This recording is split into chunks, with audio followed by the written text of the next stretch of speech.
Agar Alloh seni kuzatib turgan bo'lsa, bu sening uchun ulkan katta maqom martaba birodar. Bu ne'mat bu.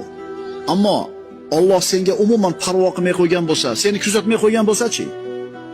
Ma'siyat gunohga botib ketgan bo'lsang ham, ustingga hamma yoq oqib kelayotgan bo'lsa-chi yaxshiliklar. Gunohing, xatoing ko'p bo'lsa ham jazo qilmayotgan bo'lsa, sen buni yaxshi deb o'ylama birodar. Chunki Alloh yaxshi ko'rgan bandasidan xato sodir bo'lsa, o'rnidan mukofotni beradi. Chunki Allohning kuzatuvida. Bir talib eshitdi ustozidan. Har bitta qilingan ma'siyat uchun jazo keladi Alloh tomonidan. Kimga keladi? Mo'minga. Alloh yaxshi ko'rgan mo'minga qilgan xatosiga o'rnida jazo beradi. Keyinroq mana shu talib bir oyog'i toyildida bir gunohga yo'l qo'ydi, kattagina gunohga. Ustozdan eshitgan, jazo kelish kerak. Kelmayapti. Bir kun o'tdi, 3 kun o'tdi, bir hafta o'tdi, jazo kelmadi.